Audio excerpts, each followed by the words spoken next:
Good day, students! I am Sir Gilbert Lahara, your teacher in Physical Education and Health 12. In today's lesson, we're going to discuss about swimming. What is swimming? Do you have any idea? Swimming is the action or activity of making progress unsupported through water using the arms and legs, whether for pleasure, exercise, or sport.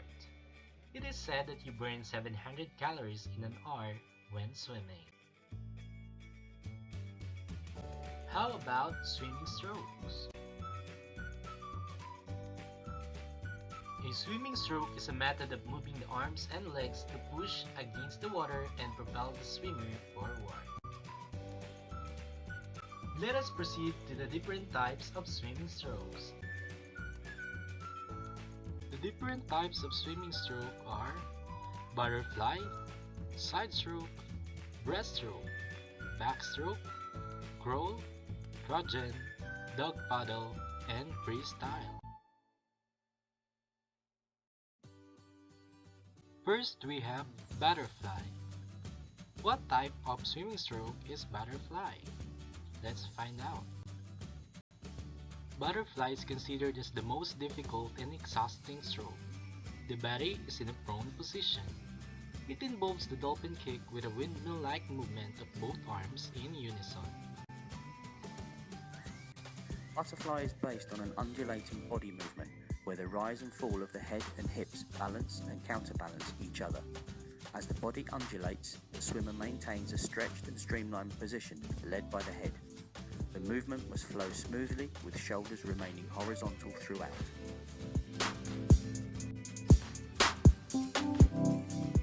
The kick is simultaneous, rhythmical and powerful, originating at the hip and remaining within the body width.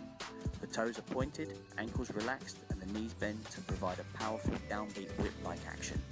The strength, depth and power of the kick will depend on the distance and pace of the swim.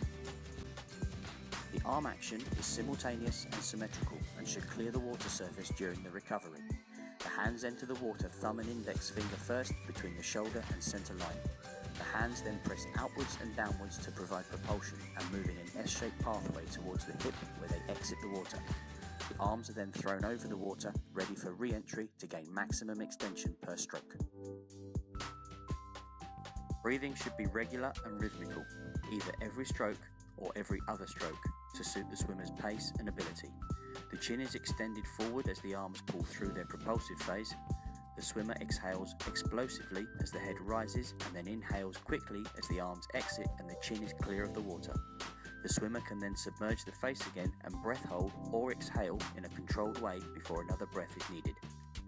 A steady rhythm of 2 kicks per arm cycle is needed to maintain streamlining and undulation of the body movement. 1 kick supports the upward movement as the swimmer's arms pull and the head rises to breathe.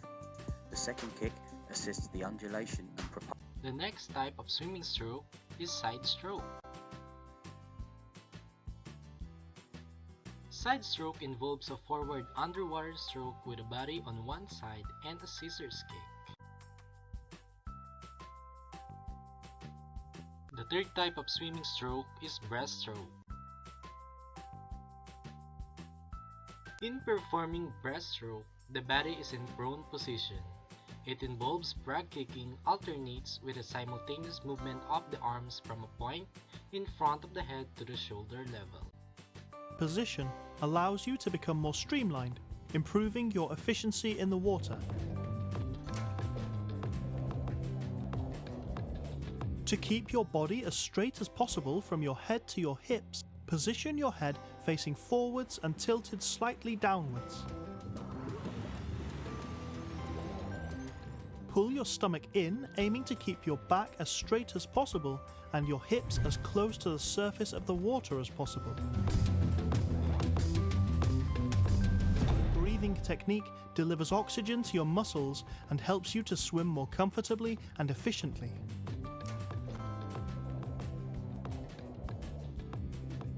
As your arms start the pull phase, lift your head out of the water and breathe in through your mouth.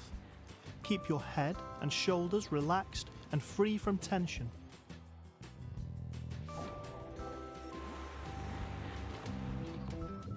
As you extend your arms forward on the recovery phase, submerge your head into the water and exhale slowly through your nose or mouth.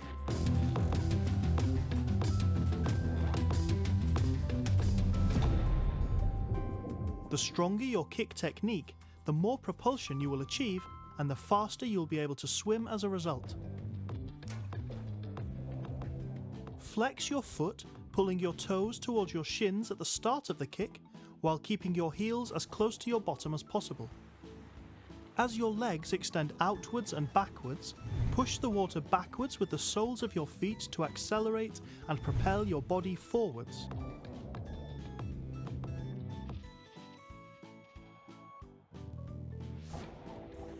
Point your toes at the end of the kick.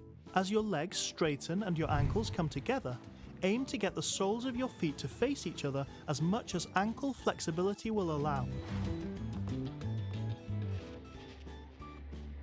To complete the recovery phase of the kick, bend your legs, keeping your knees as close together as possible while bringing your heels up towards your bottom. Keep your body relaxed as you move through the stroke. A kickboard can be used to help isolate your legs in order to focus on your kick technique. How to improve your stroke technique? The next type of stroke is backstroke. Backstroke involves alternate over-the-head arm strokes and a flutter kick in a supine position. Improve your stroke technique for a faster, more efficient swim. Gently place your hand into the water, with your hand rotated outwards to allow your little finger to enter the water first. This will help you position your arm correctly in order to catch the water.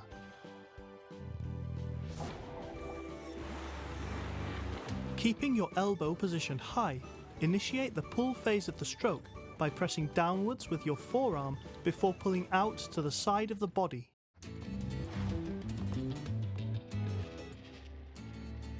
As your arm pulls through the water, point your fingers to the side of the pool and maintain a high elbow position. Towards the end of the stroke, push the water backwards and accelerate your hand out of the water, leading thumb first into the recovery phase.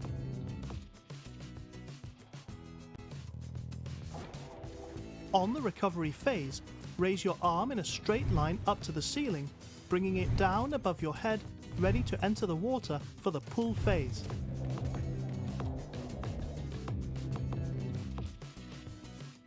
Finger paddles can be used to work on improving your hand positioning when entering the water. They also help to build strength.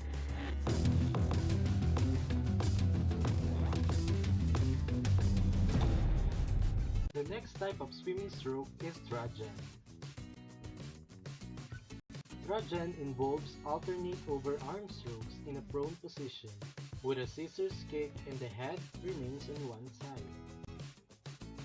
Trajan stroke is a wonderful stroke that you can use to help develop your upper body and lower body, utilizing two different types of stroke, one being the side stroke and the other being the freestyle. From the side stroke, you're going to go ahead and take the scissor kick, where you're going to be bringing your legs back and snapping them together. And of course, being on your side as you do this.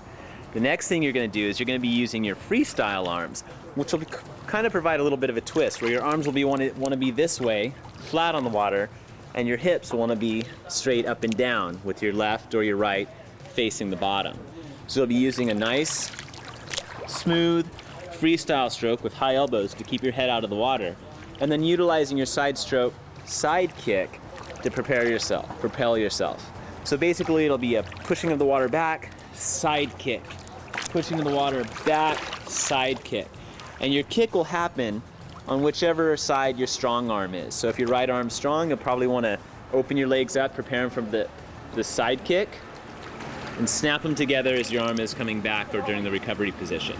To learn more about the Trajan stroke, please go online or contact your local swimming expert. Next we have Crow. In crow stroke, the body is in a prone position. It involves alternating over arm strokes and the flutter kick.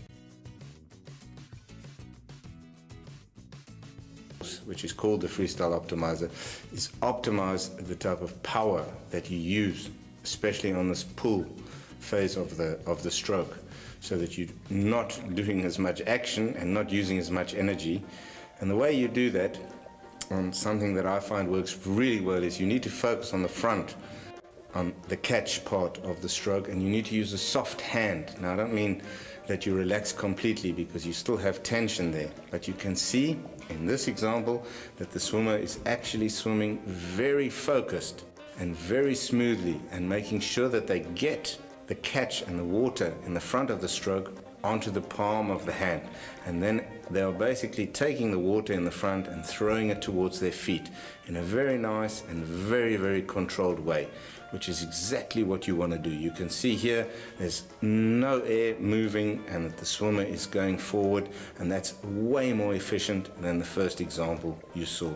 And one of the things you can do is swim that progressively from the back to the front. So you start off nice and slowly, and you really feel that water in the front, and then you move the water towards your feet, and then as you're moving down the lane, you start to increase slowly and get a little bit faster, and of course staying focused and holding that water on the palm of your hand.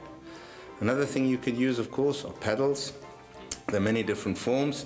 Most paddles have in the front and over the wrist. We want to remove the wrist rubber and basically only use the one that's on your middle finger, and it's exactly the same principle. Now you're using an aid to make you swim, and with the paddle you should be able to feel the water, especially in the front, and you should be able to feel that you're pushing the water back towards your feet in a much more efficient and smooth way. And if you're not doing it right, those paddles are not going to stay attached to your hand properly, and you'll see that you're doing that in the wrong way. So you want to be able to use the aid, and the aid should stick to your hand in a nice way, and you should be able to, again, feel the water in the front and focus on that, and that should be able to make you a better, smoother and faster swimmer. You can see here in the example that the swimmer, again, it's all about focus, about a good hand entry and a good pull and an underwater stroke, and you're using now your energy in the correct way in the Freestyle Optimizer. The success of these drills is actually very easy to control. You're basically going to immediately feel an effect, because you're now doing things in the correct way, and that effect you're going to feel with your body. And you could suddenly discover that after you've been doing the training and you've been following the training plans, that maybe your shoulder is a little bit stiff, or underneath the shoulder in your latissimus, that could be a little bit stiff. And those are great things, because that's showing you that you're now doing things correctly and that you've got a better underwater pressure. And that underwater pressure is going to make you a faster and better swimmer. A second mistake that a lot of swimmers make is actually to go from side to side and cross their headline when they swim. As you can see here, the swimmer is crossing from the left to the right and is actually moving into the other shoulder line, and that is an absolute mistake that many swimmers make. It has a knock-on effect as well. If you watch here, you can see it from the side that the hips actually start to wobble, and that causes you to actually move a little bit like a snake through the water. And you can see that very clearly, that the swimmer with the right arm is crossing over to the left side, and the left arm crossing over to the right, and over the shoulder and over the center of the headline here. It's absolutely a mistake that you see all the time, and when you do something like that, you're absolutely moving your hand. You have to bring your hand back and down into the right shoulder line to get some sort of a pull, and in that way it's much slower. So here you can now see the swimmer is actually pulling on his shoulder line. Each arm is extending, and through that he's gaining an extra 10 to 15 centimeters on the front part of the swim, which he can now use as power to pull himself forward and start with the stroke straight away, which is opposed to going over the side of the head and then first having to come back and then pulling in the right way. Here you can see an example of somebody, and it's an overcorrection. What you can do is you can swim down the black line, as the swimmer is doing very nicely here, and you can actually feel way out to the right and way out to the left. And what you're going to end up with is basically that you're going to find you pulling in the correct line.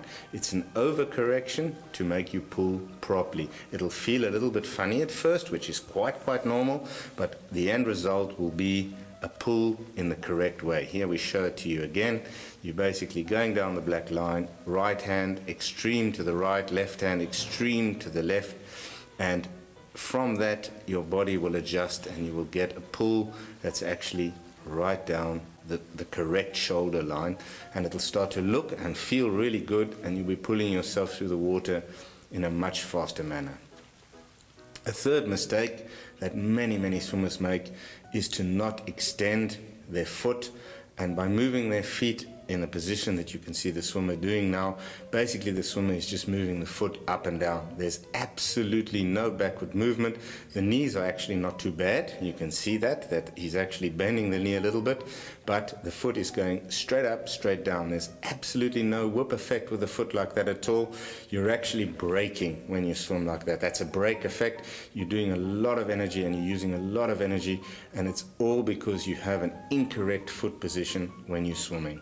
And we are wanting to change that foot position, and you can see this is energy that is absolutely wasted in trying to move you forward, and it's not doing it in a nice way. Now you can see in this one that the swimmer is stretching the ankle. The knee is still going about 10 centimeters, and the ankle and the foot have become an extension of the leg. And when we talk a little bit about a whip effect. You've got an upward whip effect, you've got a downward whip effect, and this is a much more efficient way. And all this is actually a correct foot position and a correct ankle position, becoming an extension of the leg, and it's much more efficient. And now you're going to be swimming much faster, and it will feel 1,000 times better than what you saw before. So if you have that problem, and all you can do for that is relax your ankle and relax your foot, and you'll be having a great whip effect, and you'll be moving much faster through the water. Basically, a strong leg is going to produce a strong kick if you put it in the right way.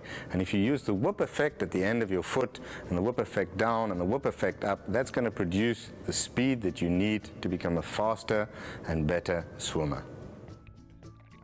Here we've developed a drill that will help you to get rid of the incorrect foot position, or what we call the crane foot when you're kicking.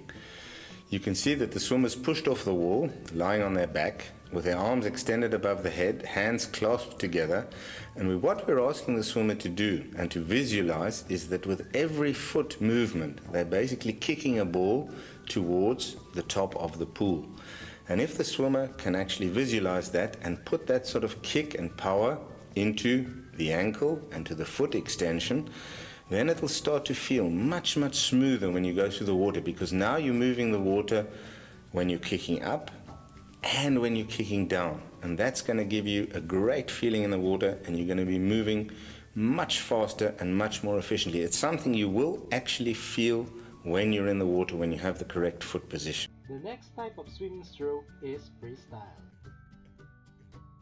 Freestyle is a type of swimming stroke where any stroke is used.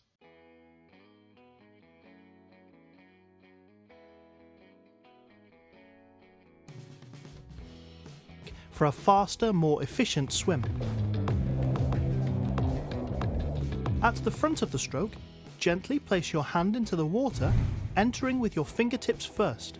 Your palm should face the bottom of the pool, with your wrist slightly higher than your fingertips and your elbow higher than your wrist. Continue to keep your elbow high as your arm enters the water and you start to pull down through the stroke.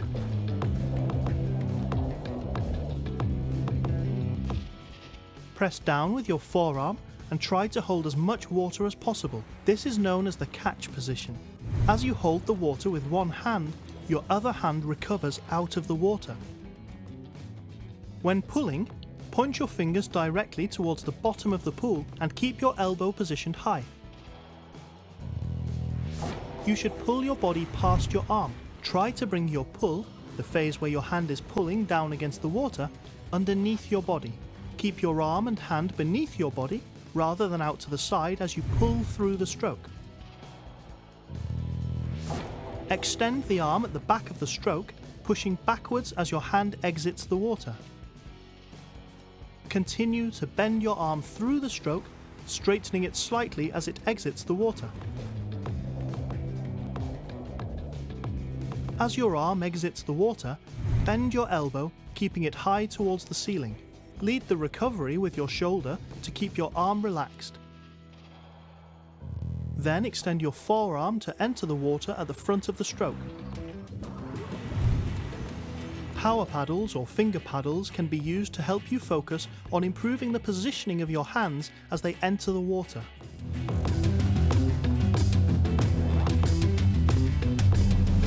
We also have dog paddle. Dog paddle is one of the most simple strokes. It involves reaching forward with the arms underwater and using a modified bladder kick. And now we're going to discuss about the different famous swimmers. Let us start with male swimmers. We have Michael Phelps of USA, Ryan Lech, which is also from USA, and Grant Hackett of Australia. And for our female swimmers, we have Elizabeth Trickett of Australia, Kirsty Coventry of Zimbabwe, and Lizelle Jones of Australia. And now we're going to proceed to the discussion of the materials used in swimming. The different materials or equipment used in swimming are swimming cap, swimming goggles, body tights, ankle holds, and wrist holds. In Olympic swimming, there are 10 lanes but 8 are used to swim in the Olympics, so that there will be no one swimming near the wall. Let us now tackle about long distance swimming. Matthew Webb was considered as the first person to swim across the English Channel without any artificial aid. His time was 21 hours and 45 minutes. The first woman to swim the English Channel was 19-year-old American Gertrude Eddy. On August 6, 1926, she crossed the English Channel in 14 hours and 31 minutes. Next we have Guy Delage. He was the first person to swim across the Atlantic Ocean with the help of a kickboard. The next long-distance swimmer is Benoit Lecomte. He was the first man to swim across the Atlantic Ocean without a kickboard in 1998. That's the end of our lesson. I hope you learned from it. Thank you.